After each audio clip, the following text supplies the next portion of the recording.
Hello students, आप सभी को मेरा नमस्कार। मैं रोहित मिश्रा आप सभी का अपने ऑनलाइन प्लेटफॉर्म पर स्वागत करता हूं।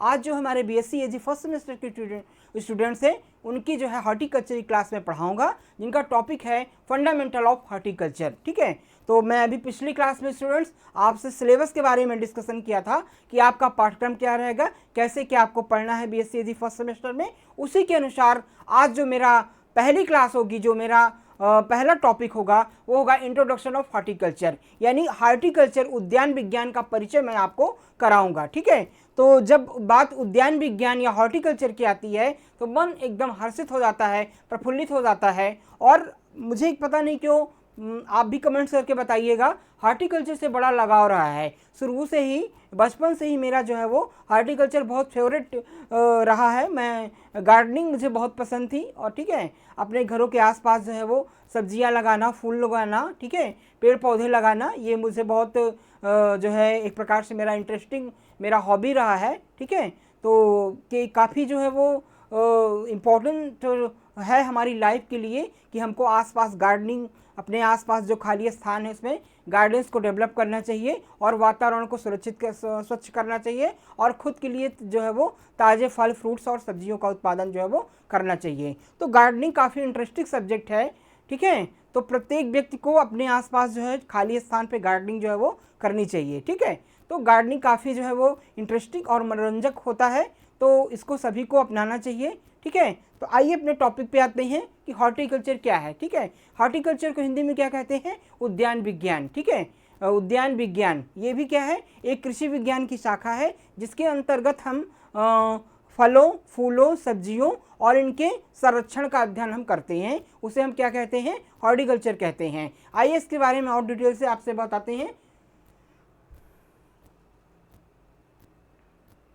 इंट्रोडक्शन। ठीक है, तो कुछ हमने एग्रीकल्चर का डाटा लिया है, वो आपको बताऊंगा कि भारत जो है वो 7वां जो है वो सबसे बड़ा, ठीक है, भारत जो है 7वां सबसे बड़ा देश है और कुल भौगोलिक क्षेत्रफल का जो है वो 328.73 मिलियन हेक्टेयर यहाँ पर लैंड है। ठीक है, यहाँ जो है भारत जो है वो क्षेत्रफल की दृष्टि जो है वो भारत का जो स्थान है वो सभी देशों वर्ल्ड में 7वां स्थान है और इसका जो कुल जो है भौगोलिक क्षेत्रफल का 328.73 मिलियन जो है वो हेक्टेयर है। और कुल उपलब्ध जो कृषि योग्य भूमि है वो कितनी है? 144 मिलियन हेक्टेयर है इसके पास। और उसमें से जो हमारा शुद्ध बोया गया क्षेत्रफल है वो 137.3 मिलियन है। और भारत में लगभग 60% जो आबादी है वो किस पे है? आजीविका कृषि पर निर्भर करती है। भारत की जो 60% पॉपुलेशन है, भारत की 60% जो जनसंख्या है वो किस पे निर्भर है? कृषि पे जो है वो निर्भर है। ठीक है, तो काफ़ी बड़ा सेक्टर है रोजगार देने के लिए, रोजगार की दृष्टि से और आजीविका का काफ़ी बड़ा सेक्टर है हमारा एग्रीकल्चर। एग्रीकल्चर को हम जो है वो agriculture is the backbone of our economy. एक प्रकार से हम ये भी कह सकते हैं कि जो हमारी भारतीय कृषि है वो हमारे देश की एक प्रकार से मेरुदंड है, हमारी अर्थव्यवस्था की मेरुदंड कही जाती है। सॉरी, तो भारतीय कृषि है वो हमारे भारत की अर्थव्यवस्था की मेरुदंड कही जाती है। Agriculture is the backbone of your economy, यानी हमारी अर्थव्यवस्था में जो कृषि का काफ़ी अधिक जो है वो महत्व जो है वो रहा है। तो इसके अलावा कृषि कुल सकल घरेलू उत्पाद में यानी जीडीपी में लगभग 17% जो है वो योगदान है। एग्रीकल्चर का हमारे कुल जीडीपी में कितना % योगदान है?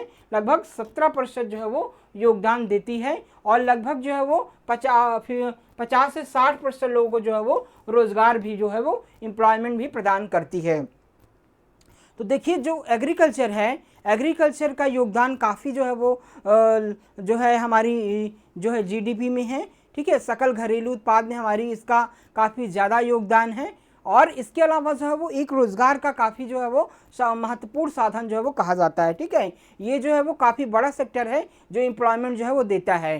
ठीक है, प्रत्यक्ष रूप से काफ़ी लोगों को जो है वो रोज़गार प्रदान करता है। ठीक है, चाहे वो फसलों के उत्पादन में हो, चाहे उसके भंडारण में हो, चाहे उसके जो है वो अन्य फसल से जो अन्य उत्पाद बनते हैं, बाई प्रोडक्ट बनते हैं, उनमें हो। सभी सेक्टर में एग्रीकल्चर का काफ़ी महत्वपूर्ण योगदान है रोजगार के दृष्टिकोण से। और इसके अलावा जो है वो जो बागवानी फसलें हैं देश में कुल कृषि उत्पादन का महत्वपूर्ण हिस्सा है, ठीक है। उसमें से जो हॉर्टिकल्चर क्रॉप्स हैं, ठीक है,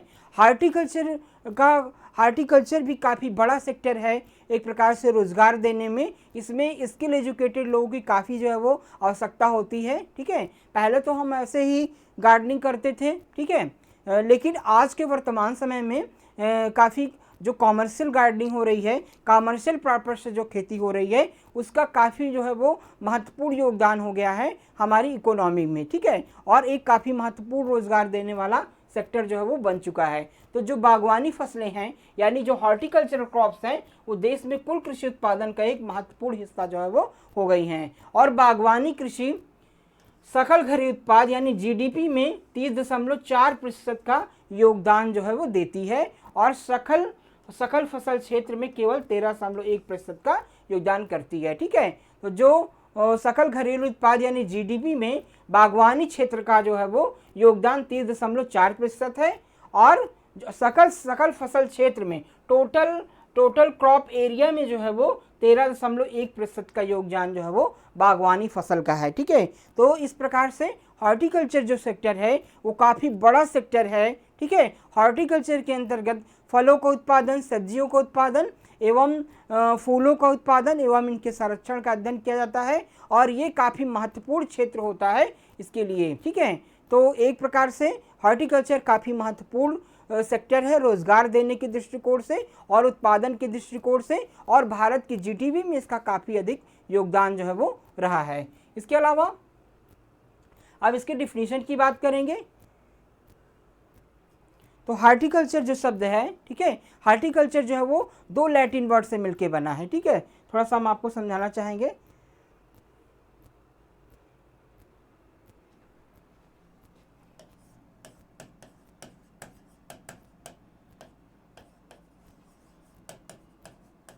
हार्टिकल्चर जो है वो 2 लैटिन वर्ड से मिलके बना है।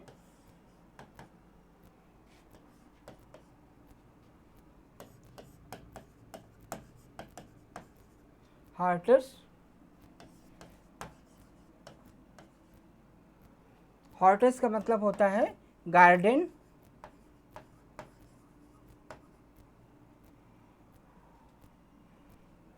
कल्टीवेशन।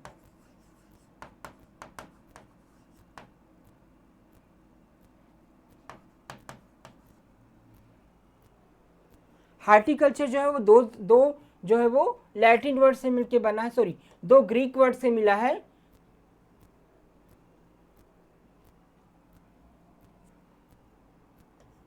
दो लैटिन वर्ड से मिलके बना है, 2 लैटिन वर्ड से मिलके बना है। पहला जो है वो हॉर्टस हो गया और दूसरा क्या होगा, कोलोरा हो गया, ठीक है। तो हॉर्टस का मतलब होता है गार्डन या और कोलेरा का मतलब होता है कल्टीवेशन, या इस प्रकार से हम कह सकते हैं cultivation of garden is known as horticulture.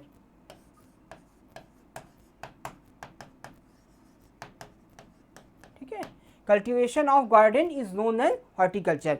तो हॉर्टिकल्चर जो वर्ड है वो लैटिन वर्ड से मिलके बना है, 2 लैटिन वर्ड से मिलके बना है।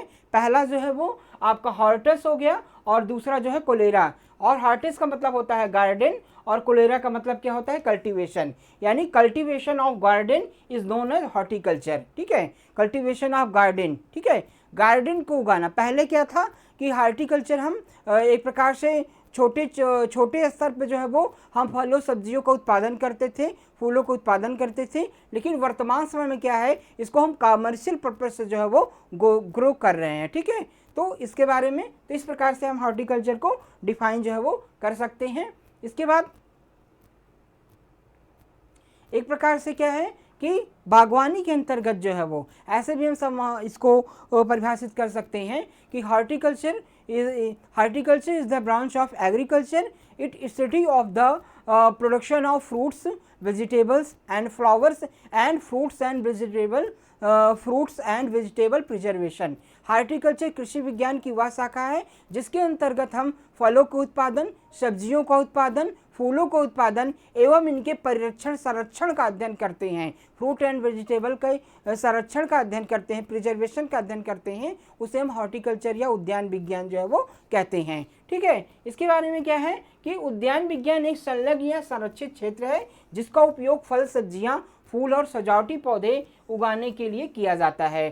तो उद्यान विज्ञान एक संरक्षित क्षेत्र है, कंजर्वेट जो है वो फार्मिंग है, जिसके अंतर्गत हम जो है वो फलों का उत्पादन, सब्जियों का उत्पादन, फूलों का उत्पादन और सजावटी पौधे में क्या आते हैं, सजावटी पौधे के अंतर्गत शोभाकारी पौधे आते हैं। ठीक है, जैसे आप पार्क में देखते हैं, पार्क आप गए होंगे, ठीक है, आप पार्क में, होटल, रेस्टोरेंट में देखते होंगे तमाम प्रकार के लान बने होते हैं फूलों के, और हेज बनी होती हैं, और तमाम प्रकार के फूलों शोभाकारी पौधे लगे होते हैं, और उनकी कटाई छटाई करके उनको एक नया शेप दिया जाता है कि वो जो है वो सुंदर लगे, देखने में शोभाकारी लगे। तो उनका भी स्टडी उनका भी अध्ययन हम इसके अंतर्गत जो है वो करते हैं। ठीक है, तो इन सभी का अध्ययन हम किसके अंतर्गत करते हैं, हॉर्टिकल्चर या उद्यान विज्ञान के अंतर्गत करते हैं। इसीलिए मूल अर्थ में बागवानी संरक्षित बाड़ों के भीतर बगीचे की खेती से संबंधित करता है। ठीक है, तो पहले क्या था,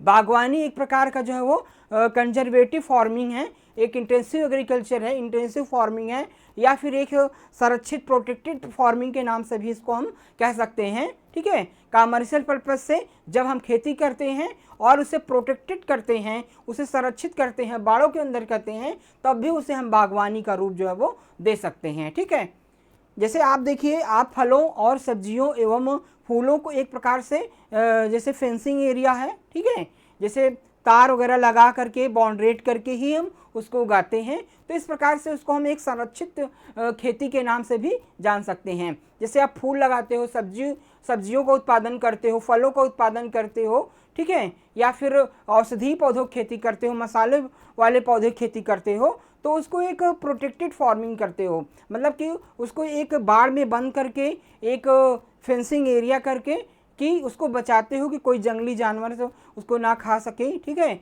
या अनर जो है वो इंसेक्ट पेस्ट से, डिजीज से उसको बचाया जा सके। तो एक प्रोटेक्टेड फार्मिंग के नाम से भी हम हॉर्टिकल्चर को जान सकते हैं। ठीक है, इसके बाद हम आगे बात करेंगे। वर्तमान में बागवानी को फलों, सब्जियों, फूलों, मसालों, वृक्षारोपण, औषधीय और सुगंधित पौधों के उत्पादन, प्रसंस्करण और विपणन विज्ञान और तकनीक के रूप में भी परिभाषित किया जा सकता है। ठीक है, तो वर्तमान समय में हमें जो है आजकल जो है क्या है कि ये पूरी जो है एक आर्थिक रूप से खेती हम करने लगे हैं। पहले तो केवल उपभोग की दृष्टिकोण से, केवल उपभोग, स्वयं उपभोग की दृष्टिकोण से हम सब्जियों, फलों को उगाते थे, लेकिन वर्तमान समय में क्या है कि ये एक कॉमर्शियल हो गया है। आर्थिक दृष्टिकोण से हम व्यापारिक दृष्टिकोण से जो है वो खेती करने लगे हैं, सब्जियों का उत्पादन करने लगे हैं, फलों का उत्पादन कर रहे हैं, और औषधीय पौधे का, सुगंधित पौधों का हम उत्पादन, मसालों का उत्पादन जो है वो कर रहे हैं। तो एक कह सकते हैं कि हॉर्टिकल्चर एक व्यापारिक खेती है जिसके अंतर्गत हम जो है वो अच्छा मुनाफा जो है वो कमा सकते हैं। सही तकनीक से हम खेती करके अच्छा फायदा जो है वो को कमा सकते हैं। तो हॉर्टिकल्चर जो क्रॉप्स होती हैं उनकी मार्केट वैल्यू काफ़ी अच्छी होती है, बाज़ारों में उनका रेट जो है वो दाम काफ़ी अच्छा मिल जाता है। ठीक है, तो इस प्रकार से हम इसकी खेती जो है वो कर सकते हैं। इसके एक प्रकार से वाणिज्यिक खेती के रूप में, विपणन के दृष्टिकोण से, मार्केटिंग पर्पज से भी हम इसकी खेती जो है वो कर सकते हैं। अब स्टूडेंट्स हम बात करेंगे कि बागवानी की शाखाएं। ठीक है, आपको समझ में आ गया होगा कि इसकी डिफिनीशन क्या है, हॉर्टिकल्चर शब्द कैसे बना है और इसकी परिभाषा हम कैसे लिखेंगे। इसके बाद हम बात करेंगे बागवानी की शाखाएं। ठीक है, ब्रांचेज ऑफ हॉर्टिकल्चर, बागवानी की शाखाएं। तो बागवानी की जो विषय है, बागवानी की कई महत्वपूर्ण शाखाएं हैं। ठीक है, सबसे पहले जो महत्वपूर्ण शाखा है पोमोलॉजी। ठीक है, इसको हम फल विज्ञान कहते हैं। फल विज्ञान या पोमोलॉजी या फ्रूट साइंस एक ही शब्द है। ठीक है, तो सबसे पहली जो बागवानी की शाखा है उसे हम पोमोलॉजी कहते हैं। पोमोलॉजी या फिर जो है फ्रूट साइंस या फिर फल विज्ञान, तीनों शब्द एक ही है। ठीक है, तो पोमोलॉजी आपको मिलेगा तो उसे क्या है कि फल उत्पादन से संबंधित है, फसलों की खेती से संबंधित है। ठीक है, तो थोड़ा सा हम बताएंगे आपको।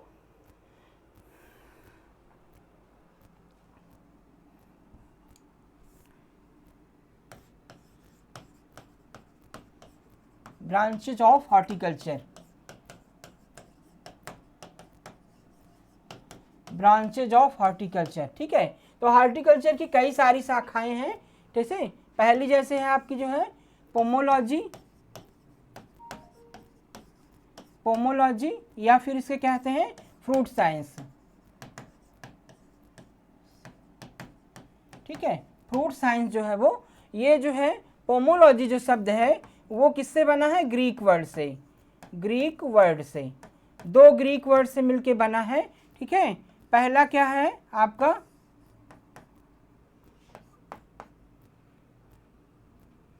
पोमस और दूसरा क्या है? लॉगस। ठीक है, पोमस का क्या मतलब होता है? फ्रूट होता है, फ्रूट, फ्रूट्स। और लॉगस का क्या क्या मतलब होता है? नॉलेज या स्टडी करना, स्टडी। ठीक है, लॉगस या स्टडी करना। तो study of fruit production is known as fruit science. Study of fruit production is known as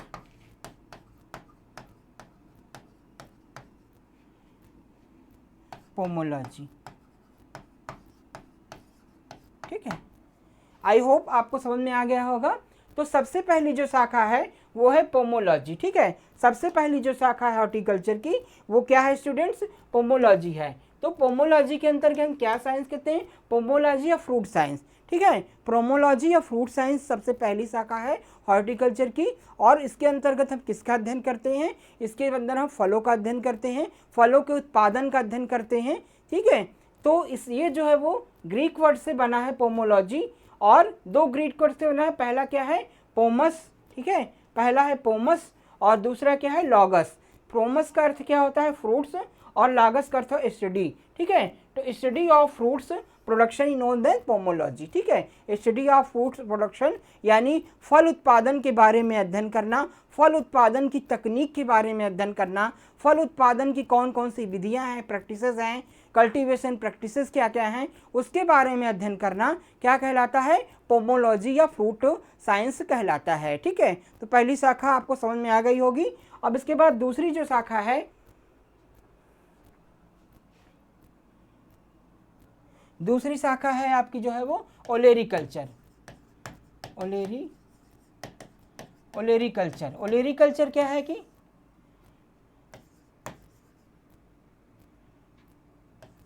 ओलेरस और ओलेरीकल्चर जो है वो किससे मिलके बना है? लैटिन वर्ड से मिलके बना है, लैटिन वर्ड से मिलके बना है। कौन कौन से लैटिन वर्ड से मिलके बना है? ओलेरस, ओलेरस और जो है वो कल्चर, ओलेरस और कल्चरा। ठीक है, ओलेरस का मतलब होता है वेजिटेबल, वेजिटेबल या हर्ब भी कहते हैं।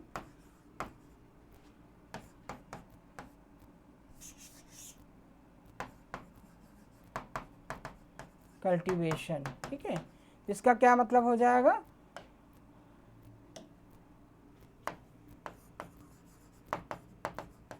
कल्टीवेशन ऑफ वेजिटेबल,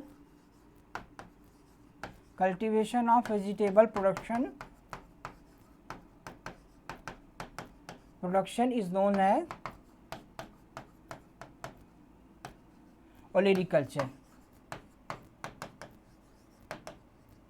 ठीक है, तो इस प्रकार से जो ओलेरीकल्चर है इसे क्या कहते हैं? Vegetable science, vegetable. ठीक है, दूसरी जो शाखा है हॉर्टिकल्चर की दूसरी शाखा है उसे क्या कहते हैं? ओलेरीकल्चर कहते हैं या फिर वेजिटेबल साइंस कहते हैं। ठीक है, ओलेरीकल्चर या वेजिटेबल साइंस या फिर सब्जी उत्पादन कहते हैं। ये जो है वो दो लैटिन वर्ड से मिलकर बना ओलेरस और कल्चरा। ओलेरस का मतलब क्या होता है? वेजिटेबल या हर्ब्स, और कल्चरा का मतलब होता है कल्टीवेशन। ठीक है, तो cultivation of vegetable, vegetable production in known as olericulture. ठीक है, तो ये दूसरी शाखा है। और इसकी एक तीसरी शाखा है जिसको हम क्या कहते हैं?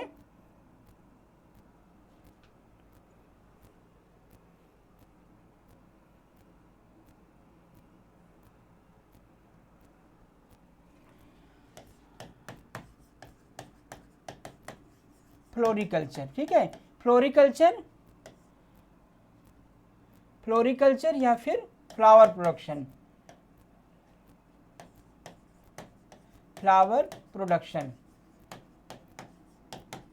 फ्लावर प्रोडक्शन, ठीक है, फ्लोरिकल्चर या फ्लावर प्रोडक्शन। फ्लोरिकल्चर या फ्लावर प्रोडक्शन ये भी क्या है, एक लैटिन वर्ड से मिलके बना है, लैटिन वर्ड से मिलके बना है, ठीक है, लैटिन वर्ड से मिलके बना है। दो लैटिन वर्ड कौन कौन से हैं, पहले क्या होता है फ्लोरस, फ्लोरस, और दूसरा क्या होता है कल्चरा। फ्लोरस का मतलब क्या होता है फ्लावर,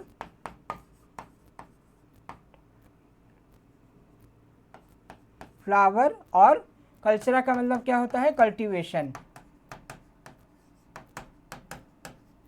कल्टीवेशन। इसको हम कैसे कह सकते हैं कि cultivation of flower production is known as floriculture, floriculture, ठीक है। तो इसको हम कह सकते हैं कि जो तीसरी मुख्य शाखा है हॉर्टिकल्चर की वो है फ्लोरिकल्चर, ठीक है। फ्लोरिकल्चर क्या कहते हैं, पुष्प उत्पादन कहते हैं, या फिर फ्रूट फ्लावर प्रोडक्शन कहते हैं, या फिर फ्लोरिकल्चर कहते हैं। ये दो लैटिन वर्ड से मिलके बना है, कौन कौन से, पहला फ्लोरस और दूसरा क्या है कल्चरा। फ्लोरस का मतलब क्या होता है फ्लावर, और कल्चरा का मतलब होता है कल्टीवेशन। फिर क्या कह सकते हैं cultivation of flower production is known as floriculture, यानी कि फूलों के उत्पादन ऐसी शाखा हॉर्टिकल्चर की, उद्यान विज्ञान की ऐसी शाखा जिसके अंतर्गत हम जो है पुष्पोत्पादन का अध्ययन करते हैं। पुष्पोत्पादन में होने वाली कई सारी विधियां, कई सारी प्रैक्टिसेस का अध्ययन करते हैं, उसे हम क्या कहते हैं फ्लोरिकल्चर या पुष्प उत्पादन जो है वो कहते हैं। तो ये तीन मुख्य शाखा थी, इसके अलावा कुछ अन्य मुख्य शाखा थी जो मैं आपको बताना चाहूँगा। तो ये जो है वो फूलों की, मसालों की खेती संबंधित है, ठीक है। तो फ्लोरिकल्चर के अंतर्गत हम जो है वो मसालों का जो है वो गलत होती है। तो फ्लोरिकल्चर जो है वो उद्यान विज्ञान की वह शाखा है जिसमें पुष्पोत्पादन, सजावटी पौधों की खेती, शोभाकारी पौधों की खेती, अलंकृत बागवानी आदि का हम अध्ययन करते हैं, उसे हम क्या कहते हैं फ्लोरिकल्चर या पुष्पोत्पादन जो है वो कहते हैं। इसके अलावा एक शाखा और है, ठीक है, फ्रूट्स एंड वेजिटेबल प्रिजर्वेशन। क्या है fruits and vegetable preservation, fruits and vegetable preservation, fruits and vegetable preservation, ठीक है। इसके अंदर क्या होता है, देखिए सब्जियां और फल जो होते हैं वो शीघ्र नष्ट होने वाले होते हैं, ठीक है।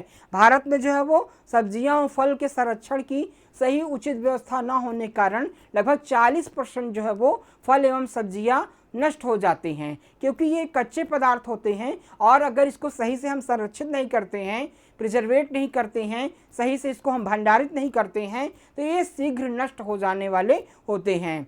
तो उचित भंडारण करके इनको हम अधिक समय तक जो है वो रख सकते हैं, ठीक है।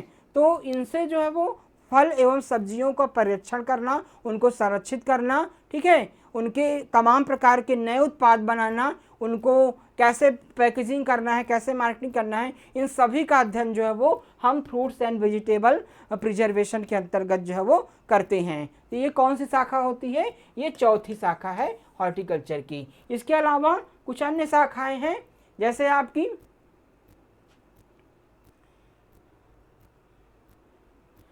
जैसे प्लांटेशन क्रॉप्स, ठीक है। तो इसके अंदर क्या होता है, अध्ययन करते हैं नारियल, सुपारी, रबर, कॉफी, चाय आदि फसलों की खेती का अध्ययन जो है वो किया जाता है, ठीक है। प्लांटेशन क्रॉप्स के अंतर्गत तमाम प्रकार की जो है वो जैसे नारियल, सुपारी, रबर, कॉफी, चाय आदि जैसी फसलों की खेती का अध्ययन जो है वो किया जाता है। इसके अलावा स्पाइसेस क्रॉप में इलायची, काली मिर्च, जायफल आदि जैसी फसलों की खेती का अध्ययन किया जाता है। तो मसाले वाली फसलों के अंतर्गत क्या करते हैं, मसाले वाली फसलें जितनी होती हैं, जैसे हल्दी हो गया, आपका इलायची हो गया, काली मिर्च हो गया, जायफल हो गया, जितनी भी मसाले वाली ये फसलें हैं, ठीक है, जीरा, धनिया, मिर्च आदि की खेती का अध्ययन जो है वो स्पाइसेस क्रॉप्स के अंतर्गत या फिर हम इसको रखते हैं। ठीक है, तो ये इसी शाखा की सब ब्रांचेज हैं। तो 4 मुख्य शाखाएं होती हैं, उसी के अंतर्गत ये सब ब्रांचेज होती हैं, उप शाखाएं होती हैं, जिसका हम इसी के अंतर्गत अध्ययन करते हैं। इसके बाद औषधीय एवं सुगंधित फसलें कौन सी होती हैं, मेडिसिनल एंड अरोमेटिक क्रॉप्स कौन सी हैं, औषधीय और सुगंधित फसलों की खेती से संबंधित होती हैं। ठीक है, तो जैसे औषधीय पौधे क्या हो गया, जैसे आपका औषधीय पौधे में आपका घृत कुमारी हो गया, अश्वगंधा हो गया, हल्दी हो गया, ठीक है, और जो है मेथी हो गया, तमाम प्रकार के जो मेंथा हो गया, जो औषधीय पौधे हैं उनकी खेती का अध्ययन इसके अंतर्गत किया जाता है। ठीक है, और तमाम प्रकार के सजावटी पौधे जो होते हैं, जिसको हम पार्कों में, होटलों में, रेस्टोरेंट में नया रूप दे करके सजावटी लुक, शोभाकारी लुक देते हैं, उनका भी अध्ययन इसके अंतर्गत हम जो है वो करते हैं। तो ये इसकी क्या होती हैं, ये सारी हॉर्टिकल्चर की उप शाखाएं होती हैं। इसके बाद कटाई के बाद की तकनीकी, जो मैंने आप बताया था पोस्ट हार्वेस्ट टेक्नोलॉजी, तो बागवानी फसलों की कटाई के बाद जो है उनको हैंडलिंग किया जाता है, क्योंकि बागवानी फसलें जो है वो शीघ्र नष्ट करने वाली होती हैं, उसे पानी की मात्रा काफ़ी ज़्यादा होती है, जिसको उसको सही रूप से अगर हम संरक्षित नहीं करते, उसको हम प्रिजर्वेट नहीं करते हैं, तो अधिक समय तक वो जो है नहीं चल पाती हैं। तो उसको सही रूप से हैंडलिंग करना, सही रूप से भंडारण करना, भंडारित करके हम अधिक समय तक उसको जो है वो रख सकते हैं। तो भंडारण की तकनीक का जो अध्ययन करते हैं वो हम किस में करते हैं, पोस्ट हार्वेस्ट टेक्नोलॉजी के अंतर्गत करते हैं। और इसमें क्या होता है कि कटाई के बाद की हैंडलिंग, ग्रेडिंग, पैकेजिंग, भंडारण, प्रसंस्करण और मूल्य संवर्धन, विपणन आदि से संबंधित जो है वो पोस्ट हार्वेस्ट टेक्नोलॉजी होता है। तो ये भी काफ़ी इंपॉर्टेंट जो है वो शाखा इसकी होती है। अब उसके बाद क्या होते हैं कि बागवानी के कुछ फीचर्स हैं, तो फीचर्स हम स्टडी करेंगे कि बागवानी की कुछ विशेषताएं हैं। ठीक है, तो बागवानी जो है वो हमारे कृषि का एक महत्वपूर्ण हिस्सा है और काफ़ी महत्वपूर्ण जो है वो एम्प्लॉयमेंट, रोज़गार प्रदान करने वाला हिस्सा है। ये जो है बागवानी जो क्षेत्र है, जो हमारे स्किल लोग हैं, थोड़ा सा स्किल को बढ़ावा देता है और हमारे जो थोड़ा सा स्किल नॉलेज वाले व्यक्ति हैं उनको रोज़गार प्रदान करता है और प्रत्यक्ष एवं अप्रत्यक्ष रूप से काफ़ी लोग इसमें जो है वो जुड़े होते हैं। और एक प्रकार से किसानों को आर्थिक रूप से मजबूती प्रदान करने के लिए, उनको आर्थिक रूप से सहायता प्रदान करने के लिए ये काफ़ी महत्वपूर्ण जो है वो कि इसकी खेती होती है, क्योंकि सब्जियों, फलों आदि का उत्पादन करने से किसान को अच्छा मूल्य जो है बाज़ार में मिल जाता है, जिससे किसान की आर्थिक दशा में सुधार होता है। तो बागवानी फसलें किसान को आर्थिक रूप से मजबूत बनाती हैं और उसके जीवन यापन को अच्छा बनाती हैं। ठीक है, तो एक प्रकार से इसे हम निर्वाह खेती के रूप में भी परिभाषित जो है वो कर सकते हैं। आइए कुछ फीचर्स लिखे हैं। तो बागवानी उत्पादों का उपयोग ज़्यादातर ताज़ी अवस्था में किया जाता है और बहुत ही जल्दी ख़राब हो जाते हैं। तो ये तो पता है कि जो है लगभग 40% जो है वो 40% क्रॉप जो होती है बागवानी की, अगर सही रूप से उसको भंडारित ना किया जाए तो वो ख़राब हो जाती है। आज भी हमारे भारत में सही भंडारण व्यवस्था ना होने के कारण टोटल जो प्रोडक्शन है उसका 40% जो है वो नष्ट हो जाता है, सही रूप से भंडारित उचित व्यवस्था ना होने के कारण। ठीक है, इतने ज़्यादा हमारे देश में कोल्ड स्टोरेज नहीं है, ठीक है, कि उसको सही रूप से हम भंडारित कर सकें, अधिक समय तक उसको रख सकें। हमारे यहाँ परिवहन की सही व्यवस्था नहीं है कि उसको मंडी तक सही रूप से ले जा सके, दूसरे देशों में उसको हम सही रूप से बेच सकें। तो इससे हमारे किसानों को काफ़ी लॉस उठाना पड़ता है और काफ़ी चीज़ें हमारे यहाँ नष्ट हो जाती हैं, क्योंकि तो इस प्रकार से उचित भंडारण व्यवस्था ना होती है। इसके अलावा बागवानी फसलों को गहन खेती की ज़रूरत होती है, जिसके लिए प्रति इकाई क्षेत्र में बड़ी मात्रा में पूंजी, श्रम और तकनीक की ज़रूरत होती है। तो जो बागवानी फसलें होती हैं उसको करने के लिए काफ़ी श्रम की आवश्यकता होती है, पूंजी की आवश्यकता होती है। ठीक है, ये जो ऐसी खेती है कि शुरुआत में लागत अधिक आती है, लेकिन अच्छी तरह से अगर हम थोड़ा सा नई तकनीक के यूज़ करके हम अपनी लागत को कम कर सकते हैं। यानी श्रम और पूंजी की आवश्यकता इसमें काफ़ी अधिक होती है।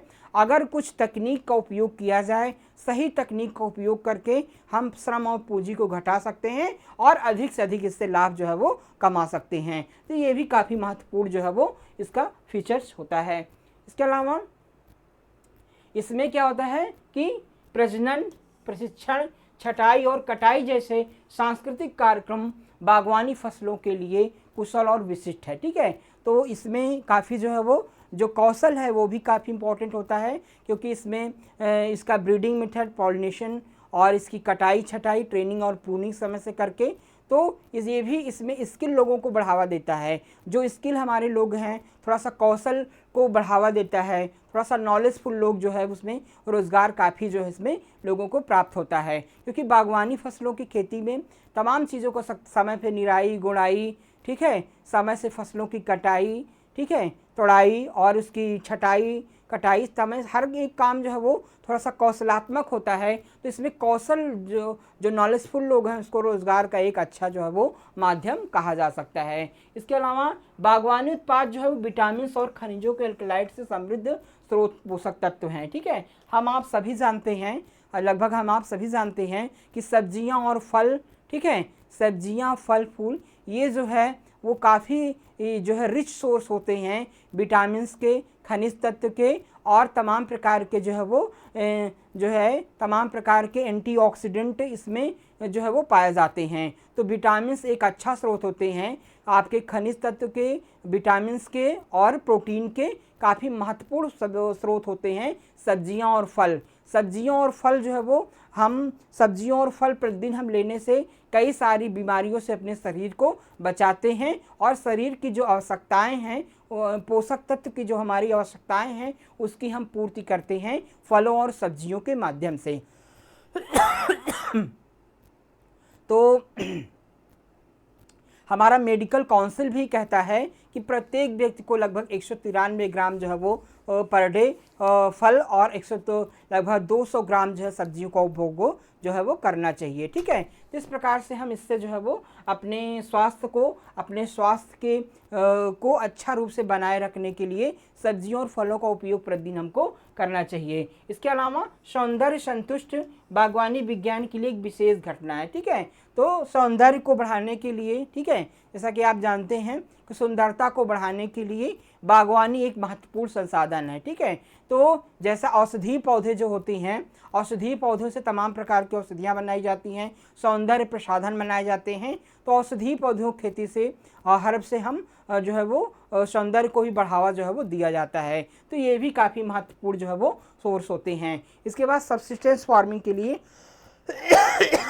बागवानी फसलों से एक निर्वाह खेती के रूप में, ठीक है, बागवानी फसलें जो प्रत्येक समय में लगभग पूरे वर्ष जो है वो कुछ न कुछ उत्पादन देती रहती हैं और किसान को जो है वो आर्थिक रूप से सहायता जो है वो मिलती रहती है। तो इसीलिए इसे निर्वाह खेती के रूप में भी हम परिभाषित जो है वो कर सकते हैं। और ये एक प्रकार से पेरिन्यूअल क्रॉप्स होती हैं, मतलब कि बागवानी फसलें निरंतर रूप से साल भर में हम अलग अलग फसलों की हम खेती कर सकते हैं। प्रत्येक सीजन में रबी, खरीफ और जायद में अलग अलग फसलों को हम उगा सकते हैं और आर्थिक मुनाफा इससे हम कमा सकते हैं। इसके अलावा उच्च मूल्य वाली फसलें होती हैं। जो बागवानी फसलें होती हैं वो हाई वैल्यू क्रॉप्स होती हैं, उच्च मूल्य प्रदान करने वाली फसलें होती हैं। इनका बाजार में अन्य फसलों की अपेक्षा काफ़ी अधिक मूल्य प्राप्त होता है, तो किसानों को अच्छा फ़ायदा देने वाला होता है।